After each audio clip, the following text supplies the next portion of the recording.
Welcome to Horror Melee, a podcast born of a group of people who love to talk and debate horror. Every episode, one of us picks a movie to review, and the rest of us must either suffer or enjoy that pick. Turn off your brain and enjoy.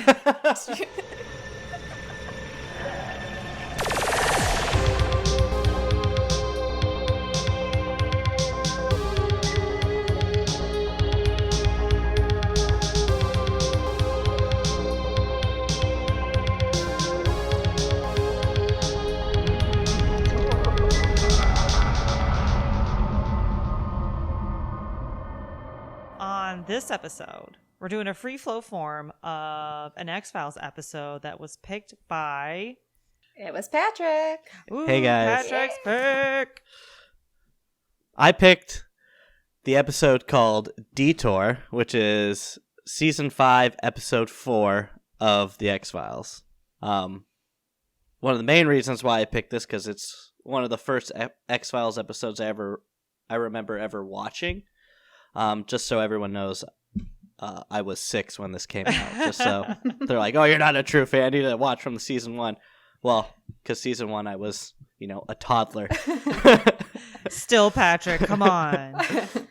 And I remember this episode also kind of started my love for the idea of creature features. Is another reason.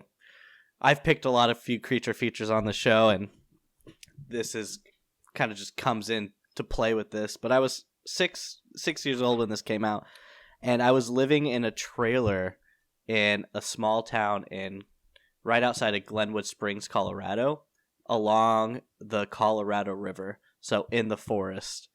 So this is another reason why it scared me so much as a kid, because I played in the forest as a kid and just imagine seeing these creatures everywhere. So this is why I chose this episode, because I have a big love for it. What'd you guys think of this this episode, Detour? Can I give a little history of my of course experience with the X-Files? Okay, so I first discovered the X-Files when I was about 12. I distinctly remember being at my grandmother's house, and the episode Postmodern Prometheus was on. And I had Which is the episode that follows this one. Yes, it does. Which is also a fantastic episode. Oh, such a good episode for 2 reasons. Well, one, it's just good. But, Cher is very prevalent in that episode. And I was just at my grandma's house. I was playing. The TV was on, not paying attention to TV. And I heard the song Gypsies, Tramps, and Thieves for, I believe, the first time. And I was like, what is this song? And then I was like, oh, that's Cher. And my life was forever changed by that. Grew my love of Cher and the X-Files simultaneously. It's so funny. This season, I was listening to an episode of Chris Carter, and this season 5, the albums he listened to the most while writing the season were the Cher discographies. Yes. Oh, Chris Carter. So it's so funny. Oh, man. Yeah, after that, I was like, I love this show. I love this music, but, on the X-Files, I started watching all the reruns that I could and everything. My sister this is around the time when the first movie, Fight the Future, came out. So my sister had rented it, and I watched it. I was like, I have to see, everything that came before this. So I was watching reruns and everything, and I was turned into a fan. This is my first fandom. And I used this in art at school. I went on forums, when forums were a thing. Yeah, Holly, I was going to ask you, how did you watch episodes of this? I mean, this was the later 90s, Netflix, streaming services, they weren't a thing. The internet was barely Yeah, I would sit there, this was when my parents would go to the gas station every Saturday. My dad would get the big newspaper. I would fish out that TV guide and look for when the X-Files was playing. And then I looked for all the reruns. I would catch every episode that I could. And then I just started watching it weekly when they aired. And I absolutely fell in love. Just the format, the different, like the Monster of the Week episodes versus the mythology. I love that there was those two strings. And then just Mulder and Scully, like their relationship is, it's everything. They're like, yeah. The term shipping, you know, like shipping a couple of a fandom, it was born from the X-Files. And wait, I don't know that term. Can you explain that term? So if you're in some kind of fandom and you want to see characters get together, it's called shipping them.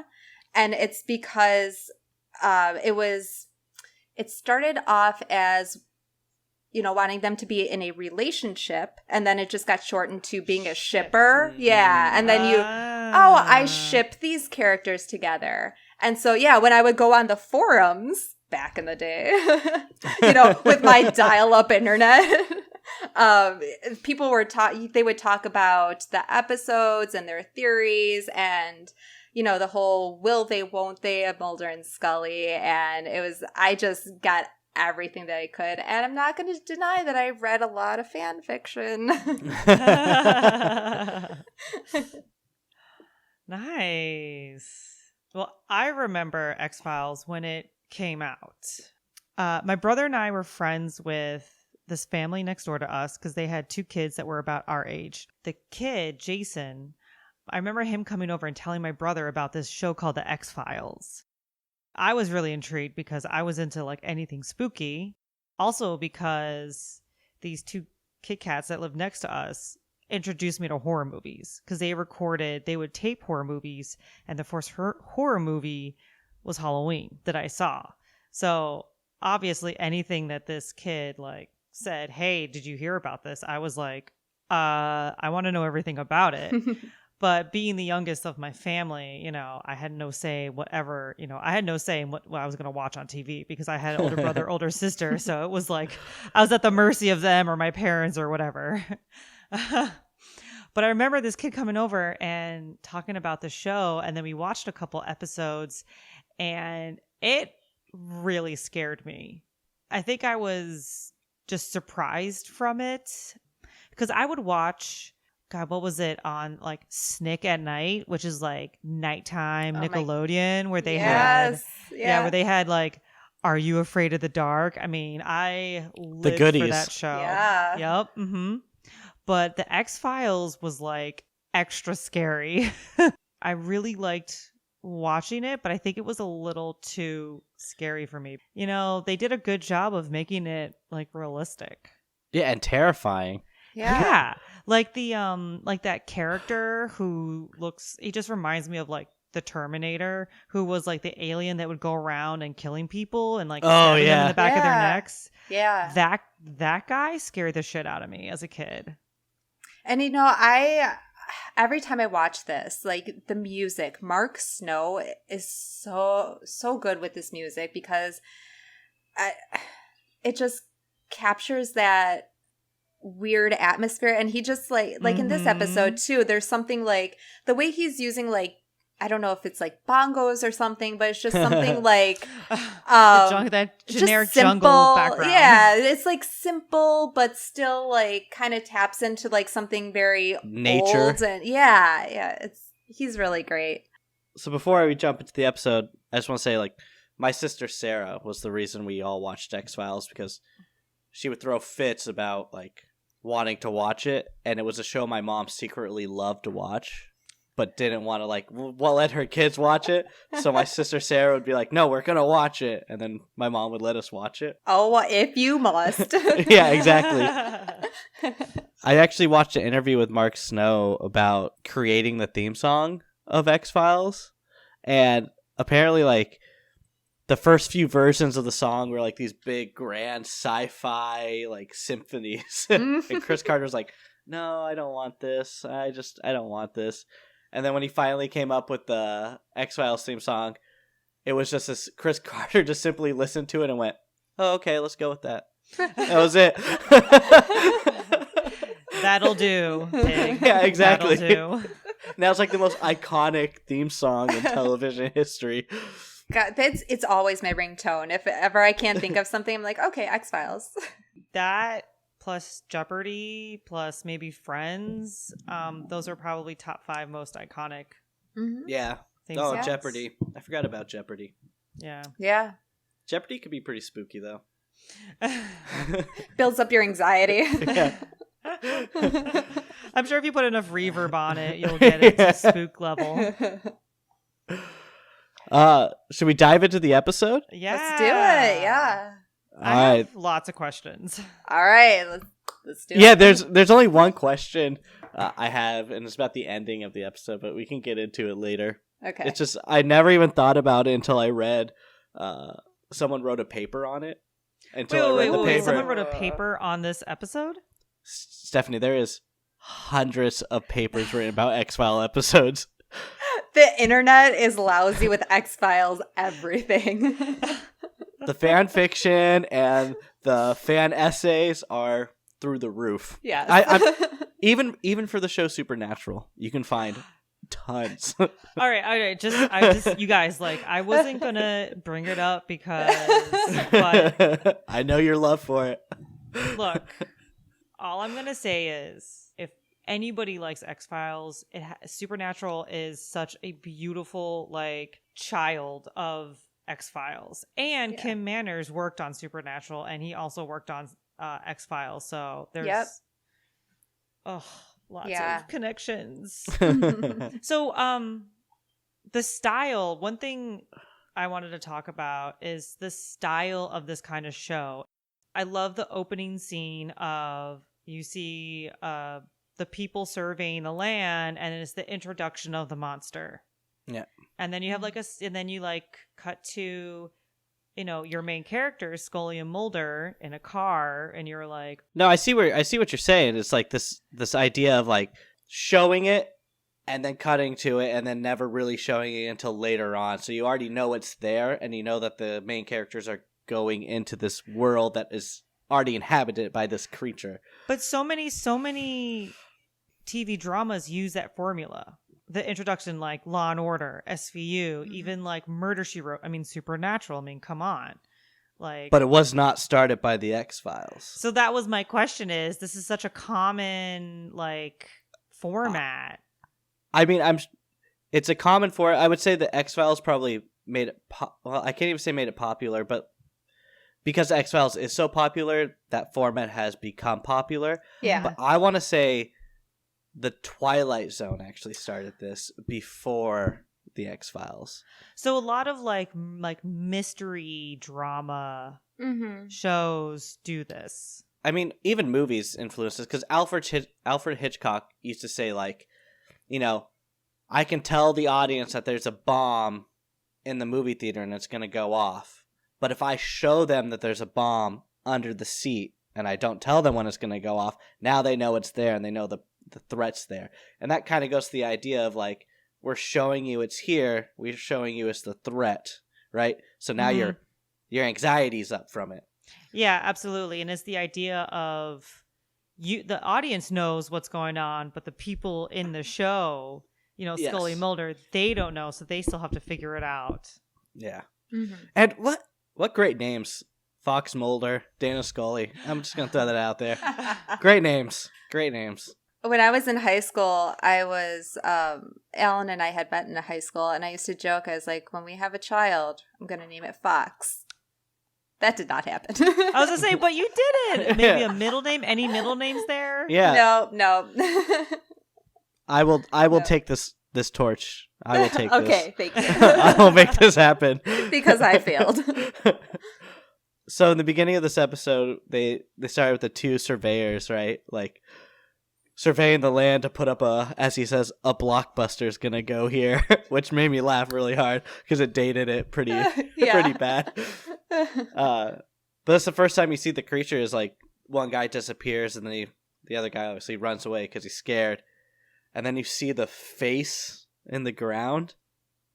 Apparently they made these bark suits for all these guys to wear, and then they'd put them on these fake landing pads that had just had cutouts for their face to go in, and they would just kneel on these people and just look at them during those scenes, which I thought was just imagine filming that a guy hanging out of halfway out of the ground, just in a part of a suit, jeans, just made me laugh really hard. I do love that they did up to season 5, like up to when the movie happened, that it was in Vancouver, because the atmosphere just works so well for so many episodes. This is actually in the Appalachian Mountains. Is it? Yeah, this is I think it takes place in the Appalachian Mountains. I don't think they give it an actual part, but I think it's towards the end where...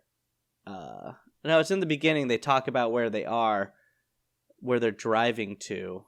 I just don't remember where it is, but I'm pretty sure it's in the Appalachians because Mulder says it at some point. Okay. High in the Appalachians. I thought that the police... I'm terrible. I thought that the police chick who was leading the search, it said Florida on her jacket. Yeah, it's in the Appalachian National Forest in Leon County, Florida. Oh, because that's right, because they say Ponce de Leon. Ponce de Leon. Yeah. Well, I was talking about just like the show in general being filmed in Vancouver, because you can get any kind of atmosphere there, and it can be like, all right, we can be in New York, we can be in Florida, and it has that variety, and the tone of the show just shifted when they moved out to LA. Yeah, it did. Yeah. It really did. I can't say not for the better, because there's still some great episodes. Oh yeah, absolutely. There's still some great episodes. Yeah. But leave it to Florida to have invisible forest men. Yeah. Just gonna throw that out there. Oh, do you guys remember the kid in the beginning with his dad? Yeah. And they're walking the dog. Did that kid look and dress like a mailman? Did anyone else? I thought he was in a USPS like mail jacket. I was like, this is so weird. Did he get it at a thrift shop? He's hunting. Maybe that's like his dad's old hunting equipment or something. I don't know. Standard hunting in the Appalachian Mountains. They did have a Wienerheimer dog. Weinerheimer. Weimaraner. Weimaraner. Yeah. Randy, if you're listening. Do you have it on your TV right now, Steph? Yeah, I just put on his jacket definitely has that silver strip across his chest. Yeah. It looks like a male person. A collared shirt on. Or no, it's a denim jacket. He's about to serve up some mail right now. He's even got his like little backpack. So I love when they're in the car with the other two agents and Mulder is being such an ass and Scully's just sitting there like, yeah. It's like that's their chemistry. Like right there is just Mulder being an ass and Scully like, yeah, okay. You ever been to one of these team seminars, Agent Scully? I think I went to a constructive problem-solving course when I first joined the Bureau. Oh, did you play that game where you can't use any negative words? I couldn't believe how hard it was not to use the word but. I'm having that same problem right now. Have you ever been to a team seminar, Agent Mulder? No, unfortunately around this time of year I always develop a severe hemorrhoidal condition. Well, it builds muscles you didn't even know you had. Communication. That's the key. All I could think of was, because Stephanie and I used to work together, and all I could think of would be Stephanie and I if we were going to this stupid leadership meeting. We'd be in the back going, yep, all right, cool. My hemorrhoids are acting up. Oh, I can't go. I'm like got other things to do, Yeah. It's always funny because like they stop at obviously a search and rescue area that the police are making everyone stop at, and Mulder is the only FBI agent that's like, what's going on out here? It's my job to serve and protect, but you other three are going to worry about this convention. Well, Scully was like, I thought you were just doing this so you could get out of the retreat. Hey, if you just, be complacent and do what other people want, you're just as guilty. Just as guilty. It's the indifference of good men that is evil. It didn't really strike me until I was, because, having watched these episodes over and over and over, now when I put them on, usually it's like, oh, I'm going to clean the house. Let me throw on some X-Files.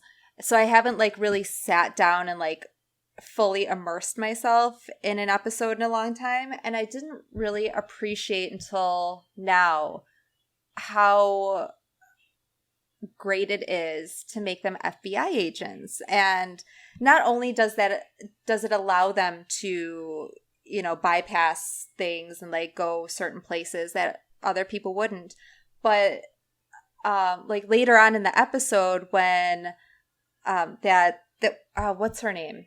The other redheaded chick, the head of the police, the police chick. Her.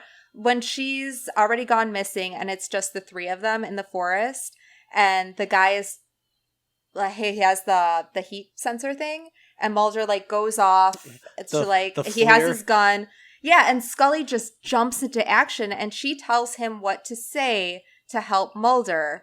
And it's like they get into their FBI mode. It's like they have trained for this. Mm-hmm. They have trained to jump into action to get rid of the threat.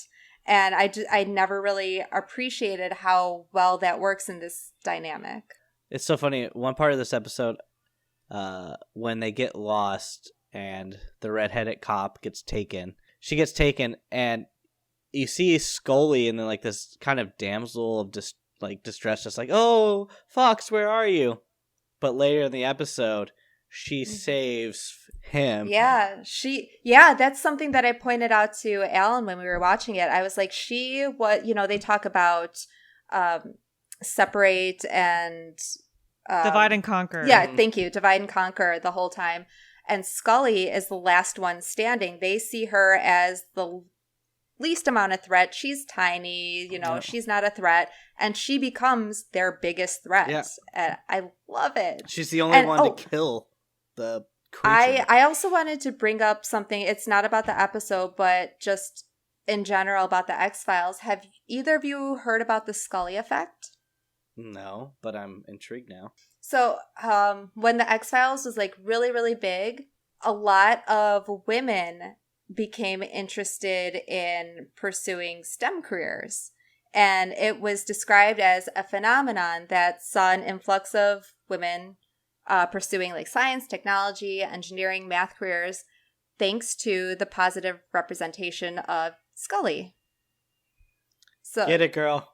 Get it. Yeah, right? And I do have to admit, even though I did not follow through on it, I had an interest in becoming a forensic pathologist, but then I was like, oh wait, med school? No, that's not gonna happen. See, I had the Fox effect where I wanted to be abducted by aliens, and I would search constantly.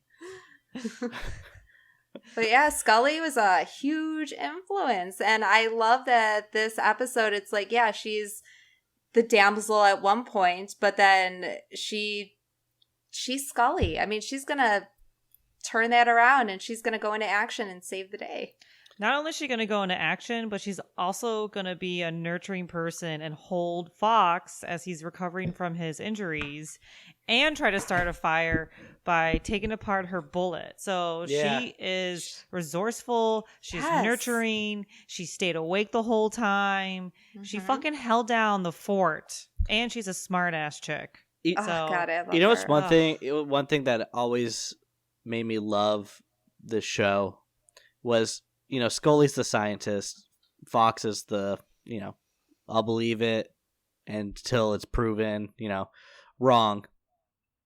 But even if Scully gives off like the most scientific data representing a situation, Fox comes in with theories and scientific data on the opposite side.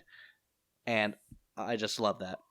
Like in the show, he's like searching the internet, looking at all these, the very old internet, looking at all these animals. Yeah, right? He's scoping out Animal Planet. Yeah, scoping out predatory movements. Yeah, I love his Rolodex of information. Just like random bits of things like, oh yeah, like in bumfuck, like whatever town this happened. Oh yeah, Point Pleasant, Virginia in 1950. Yeah. But one thing that always like really I mean, to this day, it still spooks me out. Like, the creatures in this episode, like these, like, very camouflaged. I mean, anything that's humanoid is absolutely terrifying. Mm-hmm. Anything that is, like, slightly resembles us freaks me out, because it's like, we're supposed to be top dog, you know, nothing's compared to us. You know, even monkeys are humanoid, but they still look animalistic compared Do to monkeys us. scare you, Patrick? I have the biggest irrational fear of monkeys. I have such an irrational fear of gorillas. It is not even funny. But this idea of these, like, humanoid creatures is what always scared me as a kid. And then them being invisible, of course. Not being able to fucking see them. Like, I'm just in the forest with my, you know, younger sister, and like, la da da da. I'm like, something could just take me right now, and no one would know. I'd be in a cavern underground, getting the life force sucked out of me. So one thing about this episode that I really liked is they don't really find out who these creatures are, and they don't really explain it. They kind of have like a slight theory, but they're like, let's get the fuck out of here. I don't know. Fuck Florida. We're out. It's so funny you brought that up, because that was one of the things I talked about at the very beginning. It was like, there was a theory that Fox brings up that I never noticed until I got older. Like, that he was saying, because they point out that, you know, the Spaniards came and looked at these lands, and there's a theory that the Spaniards are these creatures that developed over time. And I never got that until like a year or two ago. I always thought they were just random creatures in the Florida forest. Not. Oh yeah, he talks about like them. Maybe they did find the Fountain of Youth, and they've adapted perfectly. God, that would be more terrifying than encountering one of those. You're like, oh, I found the Fountain of Youth, and you take it, and then it's just like you're just stuck in this little area, becoming a creature with glowing red eyes. I mean, Fox compared him to the Mothman. Mm-hmm. Yeah. Which, like, I don't know too much about the Mothman, but when I saw the Mothman Prophecy starring Richard Gere in the theaters, I had a fear of those blinking red lights, because that shit scared me. Yeah. Yeah. There's also an episode of The X-Files that kind of deals with that. The part in, like, you see the creature a ton of times in this episode, but when you truly see the creature, like, true intentions is when he breaks into the kid's house. Mm-hmm. And that kid saw that thing in his mom's room and instantly ran down the stairs. I would have pissed myself and never moved and would have been dead. Yeah. When I was little and I thought that there was something, or I had some fear of something, I froze. All right, that kid's gonna run, fine, but I would have froze. Yeah. Oh, I don't know what I would have done. I think I would have flight. I think I was a runner. I don't know. Probably not. No, I probably would have froze too. I probably would have started laughing and just froze there laughing, cover my eyes. I would either froze or try to fight it, and then most likely would have froze, because seeing something with glowing red eyes is, I've never seen anything with glowing red eyes. I know it's you freeze because you're scared, but you're also trying to process what you're seeing and you don't understand it, and that's definitely would have kept me in my tracks. Like, what is this? The only thing that really, like, kind of bothered me about this episode was how many survivors there were at the end. What were they doing with those bodies?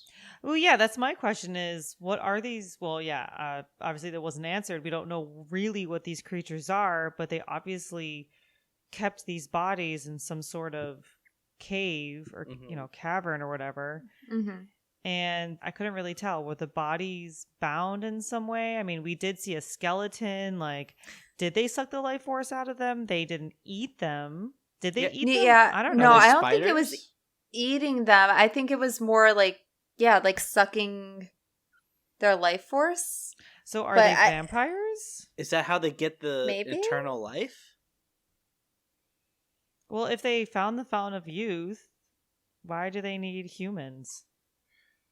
Or were they just capturing people to prevent the capturing the threats. Yeah, the threat, just so nobody would build on their land. But why capture them? Why not just murder them? Well, maybe that's how they know how to murder, is by capturing them and hiding the bodies. So maybe they did murder them and then they were hiding the bodies. But if they were Spaniards from 1492 or 1472, there was no capturing. That was straight murder. Very true. Yeah, I didn't think about that. Yeah, because all those bodies, they were still, at least the people in this episode were still alive. Yeah. Yeah. Oh, also, I have to point out how hilarious it is that they are stacking the bodies to try and get out of the hole. Like, that's Mulder and Scully's furniture stacking. Wait, and then that last body was just so awkwardly stacked on there that you, like Mike, could you imagine being that actor where you're like, okay, I'm gonna put on the top, but you're like, my back doesn't bend that way, and you could tell that Scully and Mulder were like, we don't know how to do this in a comfortable way, so we're just gonna awkwardly do this and then walk away from it. This episode, though, the ending of this episode gave me nightmares for so long as a kid. So long. I'm talking like I looked under my bed constantly as a kid. Classic. What did I read about this? It was... Oh, hold on, let me find it. There was a little blurb about it. While you find that, Patrick, hearing you say that you lived in a trailer by the river in a forest setting, I would be terrified. Yeah. Like anytime, because in the 80s and 90s, Stephen King he was cranking out, like his stories were cranking out scary movies, but most of them took place in Maine. So when I saw it for the first time, I was like, okay, well, that's in Maine, so I don't have to worry about it because I'm in New York. That's in Tree, yeah, I'm good. I'm like, okay, well, that's, I'm not in a haunted place like Maine, so I'm fine. But, okay. yeah. I had read that Frank Spotnitz, this is from IMDb. Okay. Frank Spotnitz was inspired to write the episode after a late-night viewing of Deliverance. Spotnitz liked the idea of being stranded in a hostile environment. And I don't know where I read this, but it was either Frank Spotnitz or Chris Carter that said they liked the ambiguous ending because they liked the threat being ever-present. Yeah. Yeah. I mean, to this day, I'm not looking under my bed anymore, but, it's okay. You can tell us if you are, Patrick. But I'm not, I'll lay in bed and I'll just think about it and it'll give me chills and then I'll go to sleep. But still, it's spooky. Yeah, there's a reason why I don't have my limbs hanging off the edge of the bed at night when I sleep. I would love for one of the, how they just came out with a new season of X-Files? Uh-huh. One of the episodes, Scully goes to take a shower and that thing's just in there. Just yeah, I remember, bitch. I'm here. Yeah. As I'm thinking now, this episode would totally really scare the shit out of me if I watched this as a younger person. I was 6 years old. 6 years old, and I watched this, and it scared and so let me tell you how my bedroom was set up as this trailer we lived, because I had 4 sisters. So my mom and 2 of my sisters would sleep in the bedroom, and then my younger sister and I, the table would lay out into a bed. But we also had a window that overlooked the lake. Oh. And it was so scary. So you're just hearing the water running, and then you're poking outside and you can't see anything. Very scary. Yeah, I would be very scared of that. Yeah.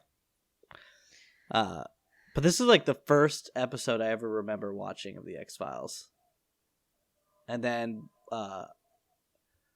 it was in middle school, FX got the rights to X-Files, right? Where they've had the rights for a long time, but they started replaying everything from season 1. Yeah. Yep. Yeah. And they would play it at 2:00, between 2 and 3, and I'd get off school at 1:15, so I'd go home, make myself lunch, do my homework, and watch X-Files. for as long as I like. And then as I got older, the internet got better, and I just started downloading all the episodes. Oh man, there was a stretch of time like when I just met Alan where I would be home from school, we would call each other, and I would be like, "Hey, the X-Files is on. Turn on your TV. We're gonna be on the phone and watch the X-Files."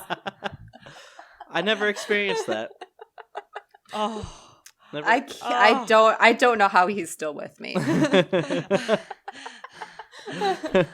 it's because of that true love of X-Files that's been keeping you guys together so long. Yeah. He's like, I got football practice to go to. No, cancel that. Get on the phone. Mulder and Scully have an important case to do. One thing that's always made me love the seasons of the X-Files is you always have the monster episodes. You have the what are they called? The bottle episodes where they don't really leave one area. They're like stuck in one area. Mm-hmm. And then you have the actual continuous story of the mythology. Yeah. I mean, a lot of shows still do that, but not to the extent that the X-Files was. Like, I can't think of a show that's really stuck with that. Supernatural. I mean, for reals. No, for reals. Season 1 through 5 is a cohesive story that's so beautiful, but they have their Monster of the Week episodes. All right, and then they're going to end on season 15, which is like filming right now, and like it's kind of gone. It's been up and down after season 5, but seriously. All right. Yeah. I'm going to watch it.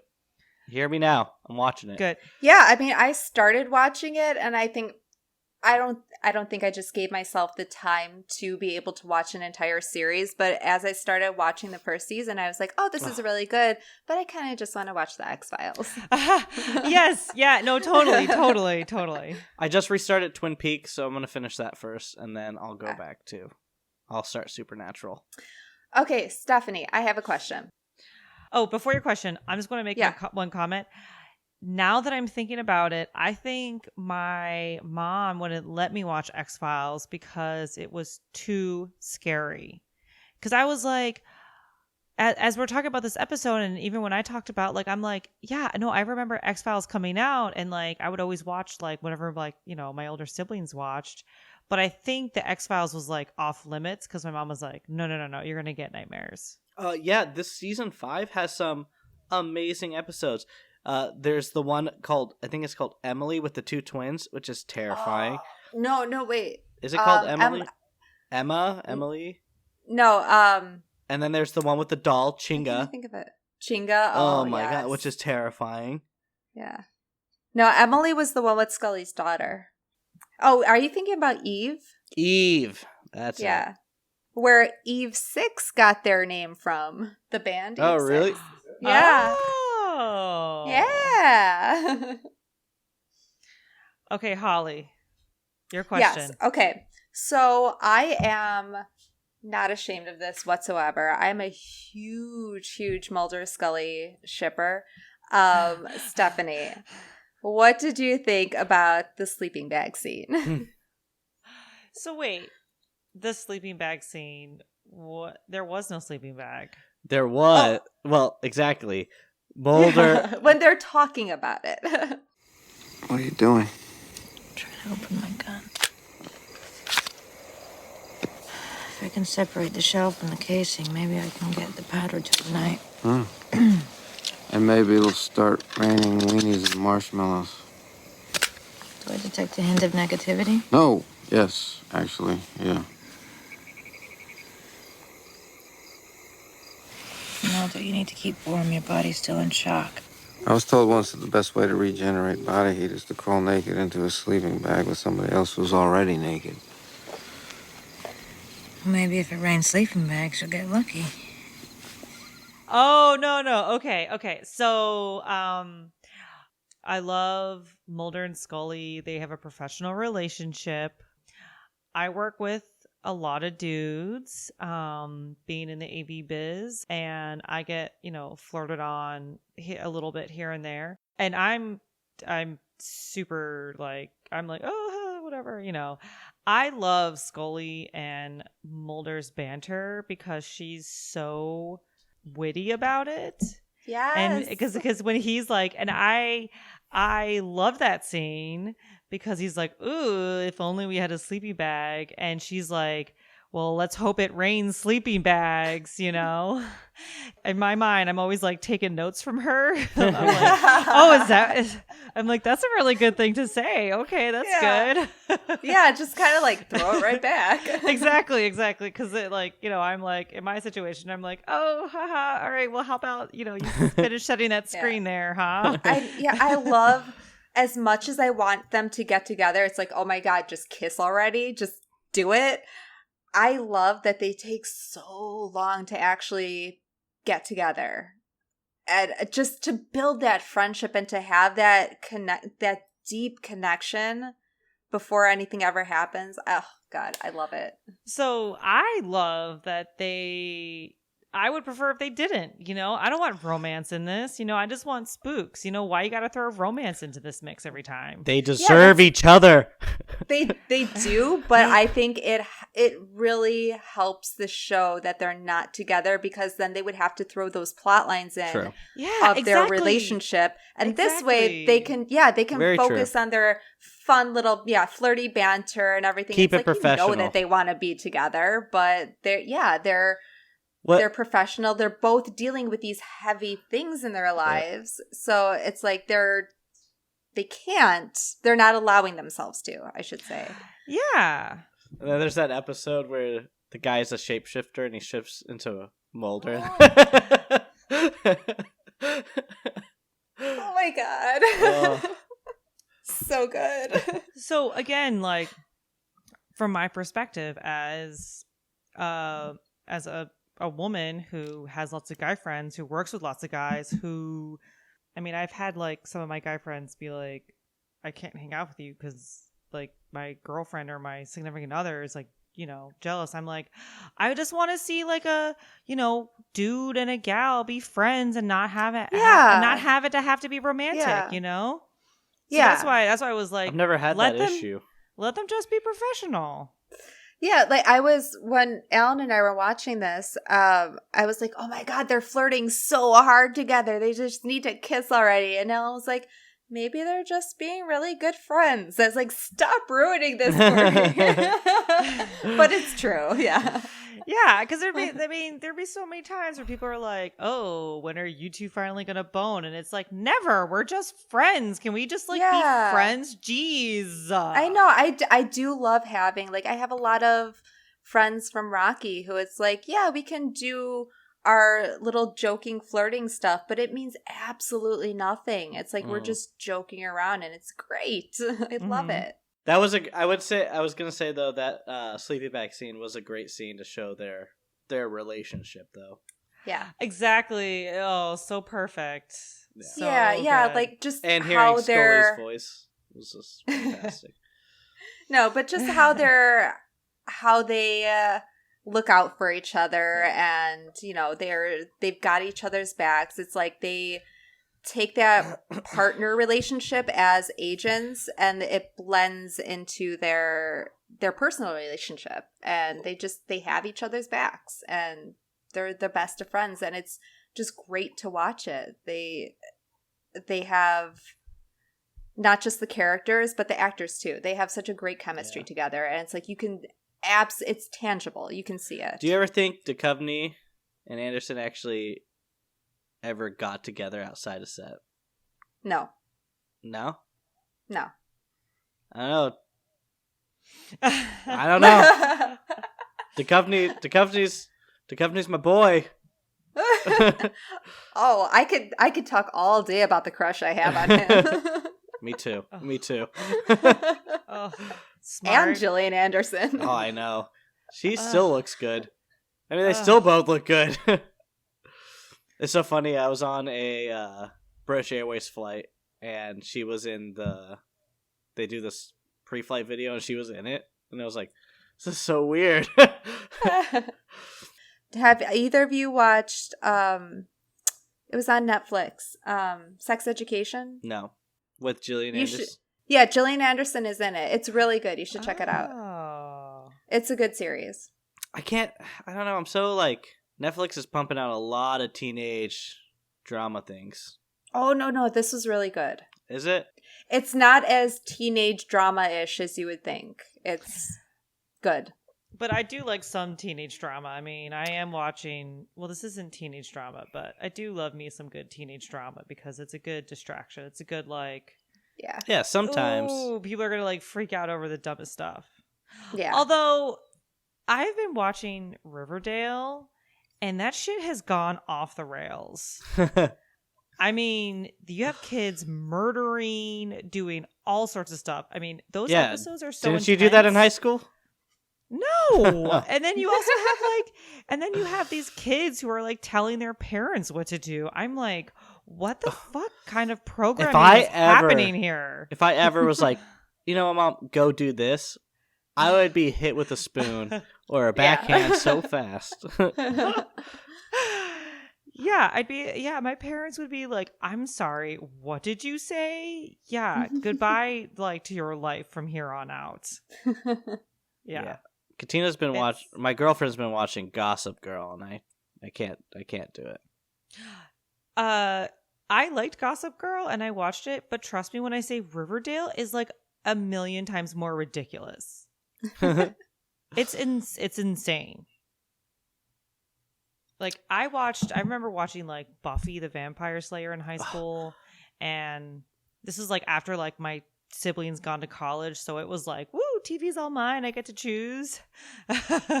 And at that point, my parents were like, okay, whatever, you're, like, 15, whatever. But I can't imagine, like, because, you know, when, like, your parents are like, hey, what are you watching? Like, tell me what you're, you know, and I'm like, oh, it's like she's a vampire killer and, you know, kills vampires. I can't imagine having to explain Riverdale to my parents being like, so there are these kids, normal kids, and there's a mob and they're killing people and there's this like murderer happening. There's this like... But the kids are still murdering.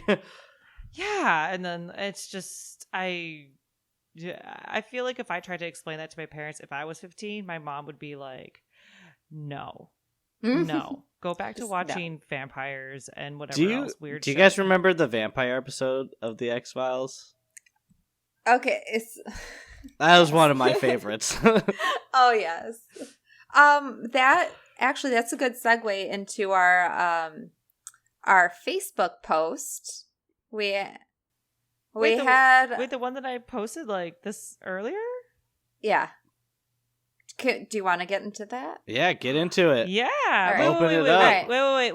Wait. Did we talk about everything we wanted to talk about this episode? Yeah, I mean, I think so. It's if you haven't seen it, you know, stop living under a rock and go watch it.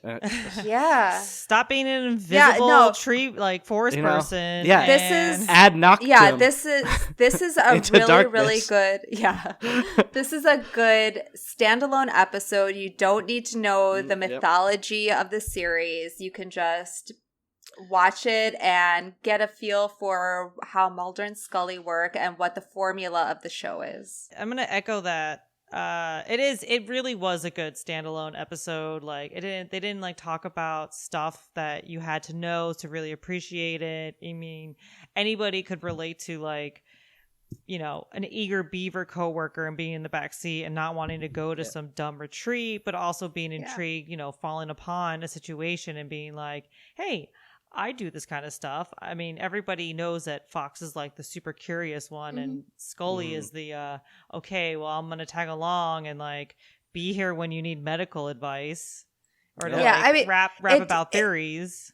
It does bring up a little bit of the mythology when Scully starts talking about her cancer and everything. That's true. It's so minute. It's so minute that it's like you can just brush past it if you don't care about really delving into the whole thing, or if you get curious and you really like it, it's like, hey, maybe I can check out and like, you know, see what these mythology episodes are like. And this episode is also great for no matter how old you are, it's gonna give you chills. It's gonna creep you out at some point. Absolutely. So go watch it, and if you don't want to watch it, you know. You probably shouldn't be listening to this podcast then. So. I don't really want to be your friend. Yeah, exactly. There are so many other good episodes, and if you don't want to watch it, you should watch Supernatural instead. Streaming, all seasons streaming on Netflix. Are they really? Yes. All right, I'll go watch an episode tonight. So, we posted about some favorite episodes on Facebook. Holly? We did. We had a response from Alan. Thanks, Alan. He said one of his favorite episodes is from season 7, X-Cups. Oh, that is one of my favorite episodes. Yeah. I thought that was season 9. No, it's 7. And he also does love season 5's Bad Blood. Oh, Bad Blood and X-Cops. Yep. Yep. That X-Cops episode is, I almost said we should watch this one. But I was Oh, like, God. let me go more of like a creepier kind of. Yeah. But this God, is X-Cups. so good. It's so good. And Bad Blood is so good. Oh, there's so many good X-Files episodes out there, guys. Just, finish this episode, finish listening to us, and then go watch X-Cops. Go watch them all. Or Detour, or Bad Blood, or Eve, or Gia, or Redux, and Redux Part 2. Just go watch all of them. Oh, God. Redux 2? Oof. That, ow. Yeah. It I'm hurts not my nearly as familiar with the episodes as Patrick. So I suggest starting from the beginning. Season 1 through 5 is beautiful. And then when they start, like adding in like the extra like people and the Terminator and then it kind of falls off to me. You know what blows my mind with the X-Files? It's like when they started season 1 and season 2, like it was just 0 to alien real quick. Like Yes. they did not care. And then they kind of slowed down with it. Yeah. And then brought it back in more, which is kind of weird. But hey, I'm still a fan. Me too. What was the episode where the guy could fit into any little space? Like he could Oh, that was like an early. Yeah, was it Squeeze? Squeeze With Tooms? Yeah. Yeah. You know what? And he creates like he licks stuff and creates a little like Yeah. thing, His nest. His nest, yeah. Yeah. He like paper mache's a nest. That's what my dog does. So one episode that stuck with me as a kid, I remember watching it, was the Chupacabra one. Ooh, yeah. yes. El Mundo Quiero. Yes. That stuck with me. Also, another one that stuck with me was it Home? Yes. Yeah. I That's know that was one of the more popular ones, but that that one was banned from Fox. that stuck with me as a kid. Wait, Yeah. how? But Fox was the one who played X-Files. How was it banned from Fox? It was because when it started, it has... Okay, so we're going to get into a little bit of another episode, but when the episode opens, it starts with a person holding a baby. Like you see him like holding a bundle, and you hear a crying baby, and they're outside, they're like digging a hole and everything, and I believe the unedited version is they're digging the hole. You see them or you hear them put the baby down, and then they cover the hole, and they banned it from TV, but then they decided to cut that part out, like the part where you can't hear the baby's cries anymore. They cut that out. So you can still see the part where they're like standing outside, they're holding the baby, it's crying, they're digging a hole, but they just decided to cut out the part where they're like actually burying the baby. But it was banned for a little bit. Yeah. Because it's like, oh, we can't show this. Whoops. So, yeah. And that's actually, I'm going to dedicate this episode to my friend Cindy, who we bonded over the X-Files, and Home is her favorite episode. Aw. Aww. She loves burying babies. To Cindy. To Cindy. almost spilled my wine. All right. has there been any other shows like X-Files? Like, could you say, like, a newer show that's come out, let's say 2010 and beyond, that has been captivative enough to, like, continue watching and interesting enough, like X-Files? Supernatural. But that came out before 2010. I'm saying Maybe- post 2010. Maybe Game of Thrones? Like, that has been, like, so enmeshed in pop culture. True. Game of Thrones, yeah. But they only besides had season 8. 8 But yeah. seasons. And a really terrible season 8. Yeah, but season 8 of X-Files. Oof. Oh. Whoa. But there's So, more. It didn't end. Was there, it Patrick? Okay? Robert Patrick. Robert Patrick. Yeah. There we go. Woof. Yeah, the Terminator. The Terminator. Yeah. Or T2. He was T2, not the original Terminator, but T2. Yeah. Yeah. I mean, when I say Terminator, he's forever going to be T2. So we have Yeah. Game of Thrones. Anything, but like something like in the realm of like In the not the sci-fi realm. not sci-fi, but not HBO, because HBO, like Chernobyl, that miniseries was fucking True. phenomenal. Oh, I want to watch that. fucking I have so to watch that. good. I just started it again because it's so good. Patrick, as soon as I saw the last episode, it's only 5 episodes, Holly, but I'm telling Okay. you want to watch all 5 episodes back to back to back to back. Okay. Because yeah. Just like Patrick, I literally, as soon as if I wasn't like super tired, I was gonna like literally start at episode 1 immediately following episode 5. Like it ends at episode 5. Yeah, I definitely want to see that. I went to watch just one episode at like 10 p.m. one night, and I went to bed at 4:30 a.m. It is It's- so good. It's Okay. so So good. good. I can't like it is. They make it feel like they do such a good job of just telling the story, but making you feel like this everything is wrong. This is so Yeah. wrong. Yeah. But back to my main question. Besides, so like, wait. What? I know. You had a main question, but like one thing that kind of just irked me about Chernobyl is why has everybody got to have an English accent? because it's not a Russian show; it's an English show. I know, but like everybody had an English accent except for Stellan Skarsgård, obviously because he's Swedish. But everybody had a fucking English accent. You either go fully with it, or you don't. I mean, you know what I mean. It's But like, everybody had an English accent. but it takes place in Russia, right? So you either Yes. speak Russian, but if you do a Russian accent, that's kind of like, why? So might as well just. But everybody, okay, everybody, like they could have had actors from Ukraine, from Belarus, from Russia. I love everybody that was in it, but everybody had a fucking English accent. They should have done Hunt for Red October style. Like, start out, like, over here with the Russian accent and then just go into the British accent. I don't know. But back to my main question. Okay. Like, shows that are on networks.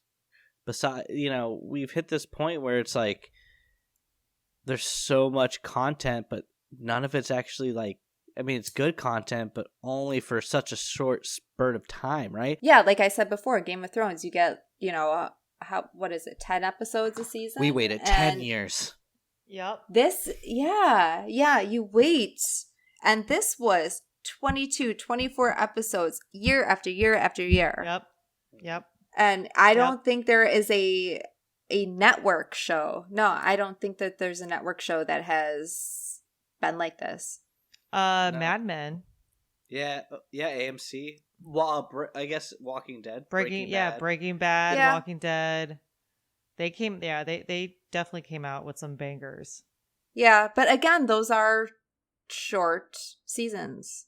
Walking Dead should end it way shorter than it's Oh, yeah. Breaking Bad, it was 5 seasons and then end it. So Yeah. And Breaking Bad, Vince Gilligan, he came from the X-Files. did he really? Mm-hmm. Yeah. He worked Once on again, the so X-Files.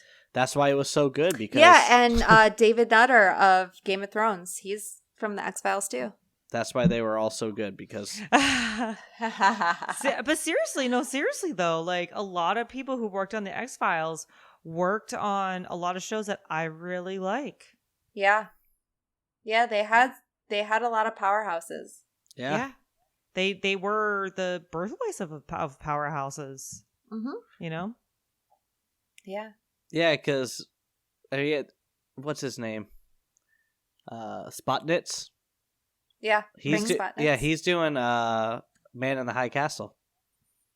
Oh, that's where I know his name. Yeah. If you haven't watched it's okay.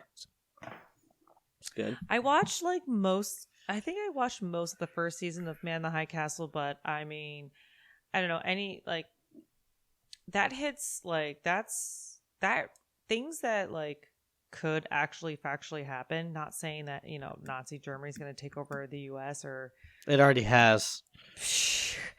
But any sort of oppressive force taking over the US freaks me out. That's why I also can't watch Handmaid's Tale, because me neither. I am like that shit's right around the corner, yo. Yeah, I watched one episode and I was like, no, I can't do this. Yeah, not right now. That's way too real. That's way too fucking real.